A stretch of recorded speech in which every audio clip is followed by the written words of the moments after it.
Olá, seja bem-vindo a esta série Princípio Inteligente nas Plantas. Esses dias, eu comecei a falar sobre as leis divinas e naturais e as plantas.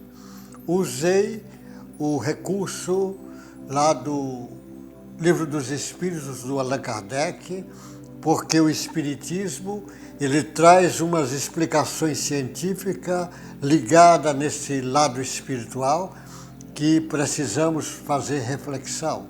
A ciência vai precisar, os homens de ciência, estudar as obras do Allan Kardec, porque ele traz uma explicação, muitas vezes filosóficas, mas que a ciência vai precisar pesquisar sobre o princípio inteligente, o corpo espiritual, para fazer essa conexão do espiritual com o material. Eu sei que é difícil quebrar os dogmas materialistas de alguns cientistas, mas o que eu estou dizendo, não estou esperando que quebre agora, é com o correr do tempo. Eu apenas estou trazendo uma hipótese que nós não vamos compreender na plenitude das plantas se não trouxer a concepção do princípio inteligente das plantas. Não estou negando nada que a ciência oficial estuda sobre as plantas. Está tudo certo, a fisiologia, anatomia, histologia, embriologia, patologia, está tudo certo. Mas tem mais coisas, precisa trabalhar outras vertentes. Então hoje eu falarei sobre a lei da destruição nas plantas. O Allan Kardec, no Livro dos Espíritos, na pergunta 728, lá do Livro dos Espíritos, ela diz: a destruição é uma lei da natureza? Ele pergunta se a destruição é uma lei da natureza. E os espíritos responderam: é preciso que tudo se destrua para renascer e se regenera, pois isso a que chamas de destruição não passa de uma transformação que tem por fim a renovação e a melhoria dos seres vivos. Ele está dizendo que a lei da destruição é uma lei da natureza e que todos os seres vivos passam por essa. É para melhorar. É como se o nascimento e a morte, na realidade, é um caminho do processo evolutivo. Ele faz parte disso. O nascimento e a morte vai ser uma chave para decifrar o problema da evolução, não só das plantas, todos os viventes, mas no caso é uma chave para entender a reencarnação como uma lei biológica que vai ter que se trazer para todos os seres viventes. Então ele diz assim, pergunta 728, eu copiei para ficar igual como está, pergunta 728A.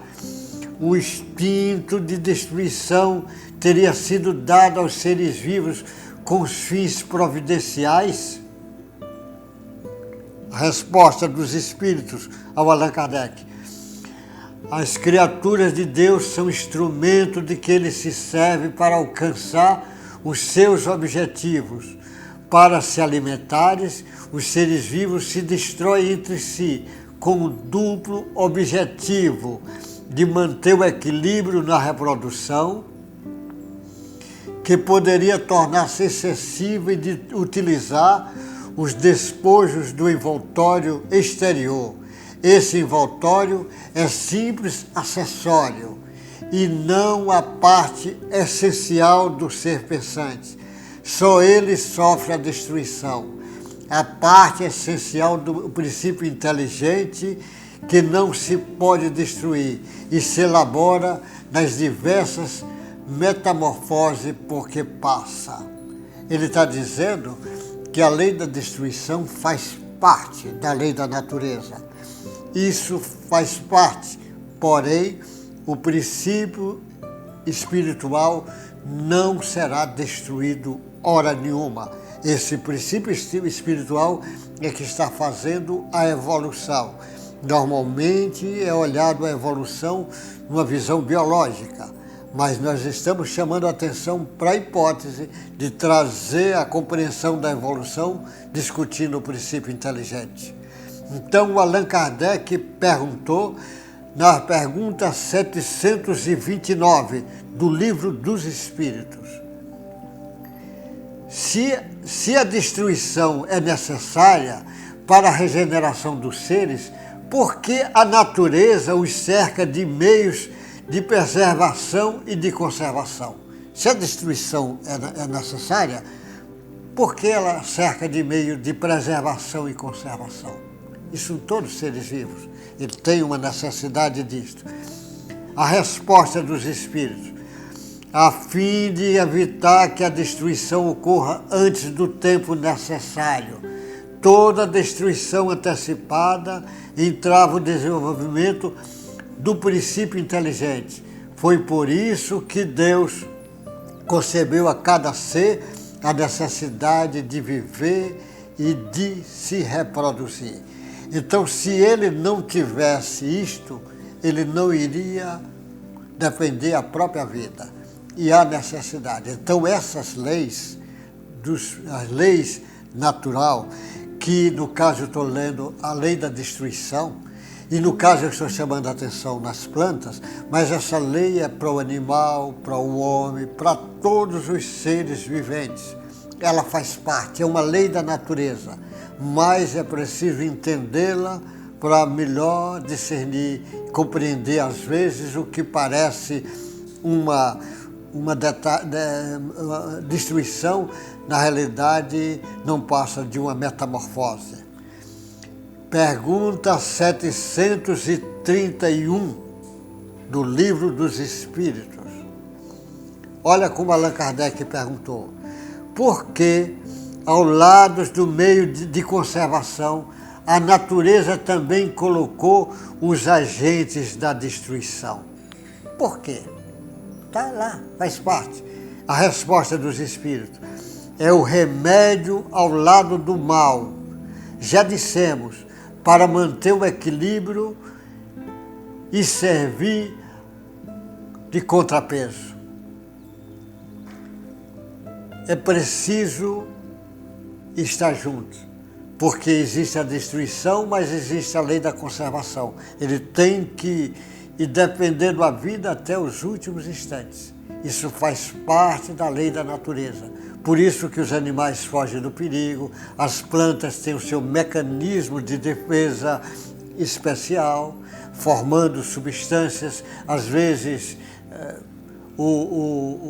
formas, espinhos, uma série de maneiras de se defender. O homem tem as suas maneiras de se defender. Então, destruir a própria vida que está indo em desacordo com as leis da natureza. Aí ele diz assim, pergunta 732. A necessidade de destruição é a mesma em todos os mundos? As pessoas perguntam. Em todos os mundos, nos planetas habitados, nos planetas que têm plantas, é a mesma lei?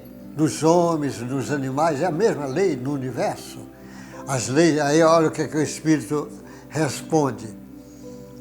Resposta: é proporcional ao estado mais ou menos material dos mundos.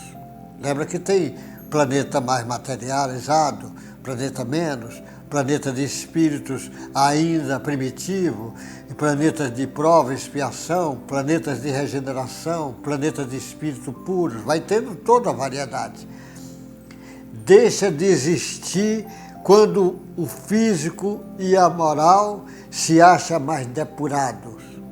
Nos mundos mais adiantados do que o vosso, as condições de existência são completamente diferentes. Ou seja, a lei é a mesma, mas num planeta que o intelectual e o moral já desenvolveu mais, há nuances que ainda no nosso não temos. porque faz parte desse processo de evolução.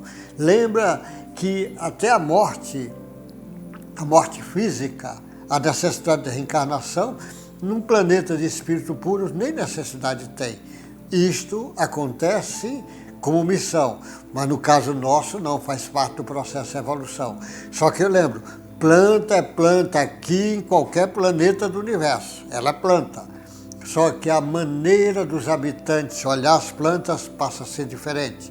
Estou chamando a atenção nesse trabalho do princípio inteligente para essa hipótese do homem aprender a olhar a planta com um olhar diferente. Ver a planta como a nossa irmãzinha caçula, ver a planta como um ser vivente que faz parte do processo de evolução. Nós não podemos viver sem as plantas, lembre disso.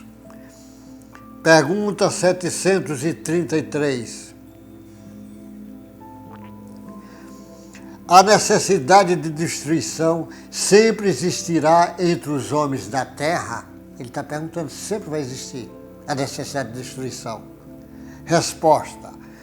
A necessidade de destruição se enfraquece no homem à medida que o espírito domina a matéria. É por isso que o horror à destruição aumenta com o desenvolvimento intelectual e moral. Você vai ver isso muito. O homem, cada vez, defende mais a vida humana. Você vê as leis, a pena de morte, na maioria dos países vai acabando. A tendência é de também ter leis para não permitir o aborto, ter leis para não permitir a eutanásia, faz parte. O homem vai melhorando moralmente, ele quer defender a vida e também leis para defender as minorias, faz parte. Mas você vai vendo leis para defender os animais. Existem leis para defender os homens, as plantas. Vai aumentar. Então esse movimento de defesa da ecologia, movimento de defender as florestas, isso faz parte da marcha evolutiva do homem, porque ele pode conviver de uma forma equilibrada. Não pode ser radical também, como tem pessoas radicais, mas é preciso olhar as plantas com um olhar diferente. O homem respira o oxigênio das plantas e deixa o nosso gás carbônico. O homem se alimenta das plantas, o dos animais se alimentaram das plantas. As plantas praticamente dão tudo para nós. Nós não podemos viver sem as plantas, mas elas podem viver sem o homem. É preciso refletir sobre isto. Como não é discutido ainda o princípio inteligente das plantas, então um olhar só bem material, bem reducionista das plantas. Pergunta 734. Em seu estado atual, o homem tem o direito ilimitado de destruição sobre os animais e etc. Resposta. Esse direito é regulado pelas necessidades de prover ao seu sustento e à sua segurança. O abuso nunca foi um direito. Então o homem abusando e está abusando com as plantas. Lembra, a Europa era uma floresta. Cadê as florestas da Europa? A África era florestas. Cadê a floresta da África? Da Ásia? Da América do Norte? O Brasil, graças a Deus, ainda tem grandes florestas naturais. Mas o homem precisa olhar isto com mais carinho, sem radicalismo, mas olhar as plantas como parceira, companheira, irmã de caminhada. As plantas fazem parte da nossa irmã de caminhadas. Pergunta 735. Que se deve pensar da destruição que ultrapassa os limites das necessidades e da segurança da caça, por exemplo, quando só tem por objetivo o prazer de destruir sem utilidade? Resposta. predominância da bestialidade sobre a natureza espiritual. Toda destruição que excede os limites da necessidade é uma violação da lei de Deus. Os animais só destroem para a satisfação de suas necessidades, enquanto o homem dotado de livre-arbítrio destrói sem necessidade. Terá que prestar contas do abuso da liberdade que lhe foi concedida, pois nesse caso cedeu aos maus instintos. Tem pessoas tocando fogo em florestas. Tem pessoas destruindo árvores milenares. Por nada. De graça. Então, à proporção que o homem for evoluindo intelectualmente e moralmente, o olhar dele será diferente para as plantas. Esse trabalho que eu estou falando, essa hipótese que eu estou trazendo, com certeza, ainda vai ter muitas pessoas que não valorizem. Mas eu garanto, dentro de alguns anos, o homem olhará isso como uma verdade, porque está em cima das leis divinas da natureza. É lei de Deus e as leis de Deus são eternas.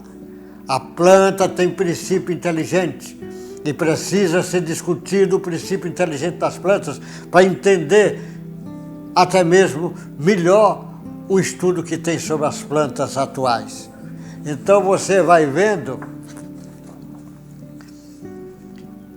que ele ainda continuou no Livro dos Espíritos.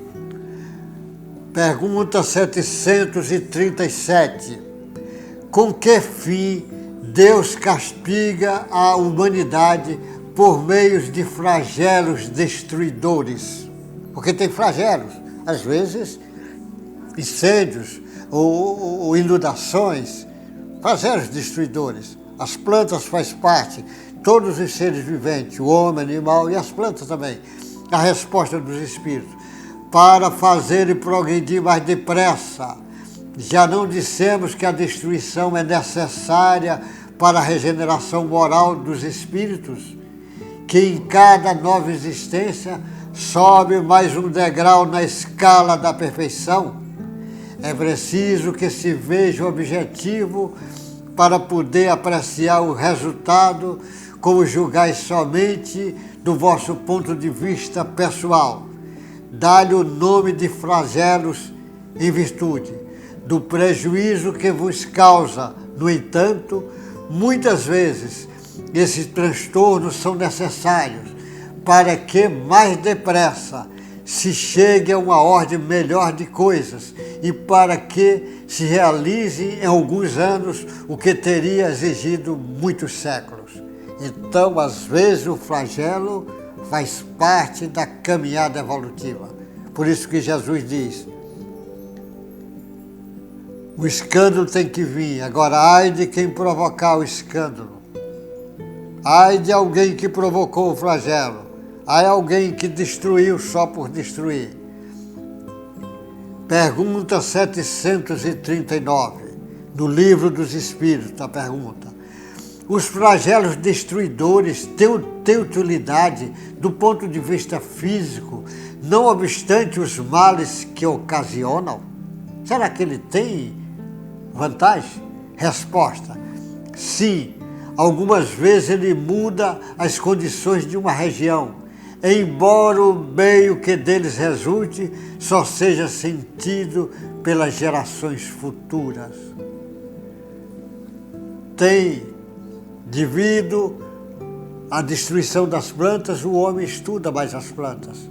Aí vai estudando, apareceu a botânica, a agronomia, as pesquisas, as genéticas, tratamento.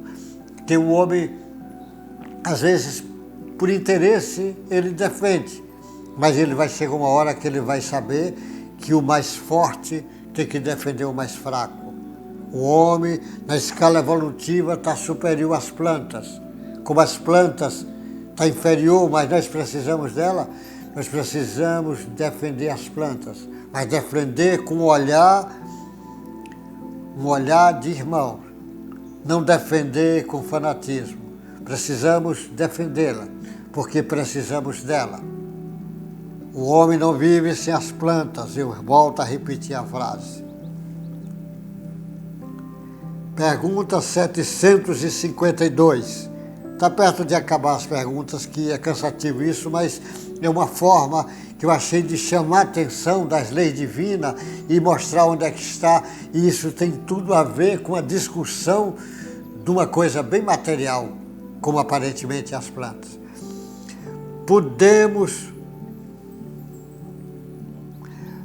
Pergunta 752. Podemos associar o sentimento de crueldade ao instinto de destruição? Se pode associar isso? Resposta: é o instinto de destruição no que tem de pior, se ele tiver crueldade. Se algumas vezes a destruição é uma necessidade, a crueldade jamais o é, porque resulta sempre de uma natureza má. Então ele está dizendo que a destruição faz parte, mas a crueldade não. A crueldade é o que tem de pior nesse instinto de destruição. Então, às vezes, as pessoas tocam fogo. No caso, nós estamos falando das plantas.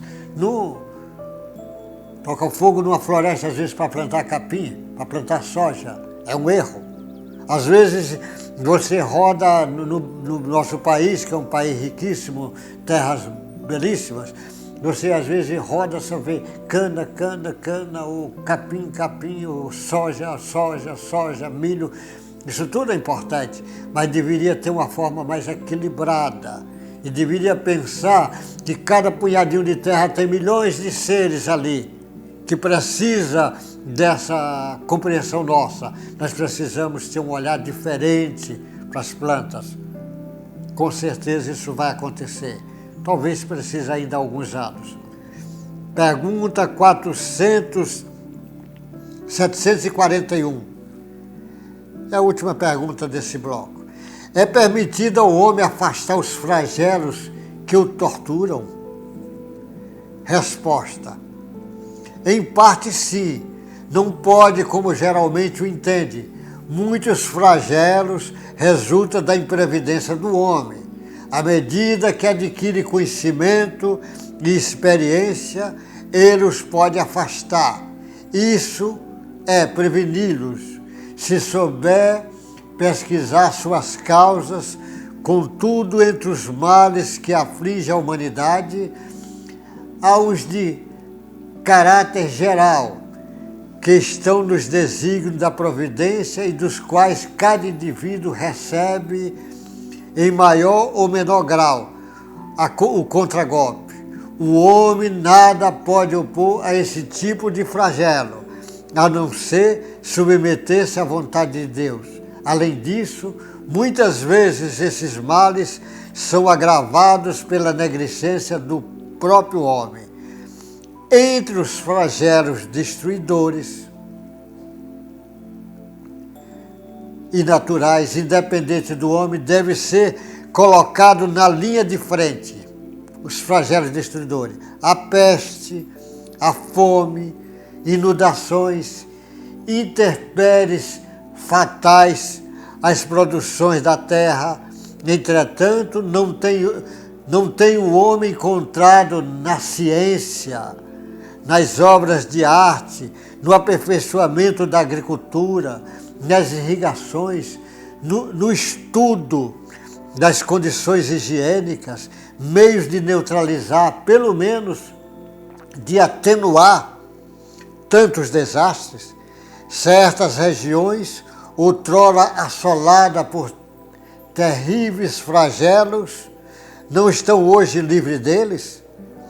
Que não fará então o homem pelo seu bem, seu bem-estar, e quando, sem prejuízo de sua conservação pessoal, souber aliar o sentimento de caridade para os semelhantes? Ele está dizendo que existe isso. Mas o homem está evoluindo intelectualmente e moralmente, e ele vai encontrar soluções para esses flagelos. Por isso que num planeta mais desenvolvido, não tem esses flagelos, não há necessidade dessa lei, mas por enquanto há necessidade. Mas o homem tem que aproveitar isso como crescimento. Por exemplo, o homem destruiu as florestas, vem a seca, ele às vezes cria irrigação. Ele é um raciocínio bom, engenharia, agronomia, uma série de pessoas, leis trabalhando sobre isto. Vem a chuva, ele tem trabalho sobre isto. Vem sol demais, trabalho sobre isto. Doenças, pestes, trabalho sobre isto. É assim que o homem vai desenvolvendo. E ele vai fazendo a parceria, nem que seja por interesse inicialmente. Depois ele vai ver que a cooperação é uma lei do universo e não a lei do mais forte, como querem mostrar para as pessoas. Nós vamos falar muito. Esse capítulo tinha muitas perguntas, mas o que interessa para mim é você entender que as plantas têm princípio inteligente. E essa compreensão do princípio inteligente associado com a lei, das leis divina e natural, você vai ver que essas leis não é só para o homem, é para o animal, para a planta, para as bactérias, para todos os viventes. Até o próximo encontro nessa série Princípio Inteligente das Plantas, que no final delas eu vou mostrar como é que a planta traz do princípio inteligente até aqui a planta, como é que essa comunicação é feita. Até o próximo encontro nosso.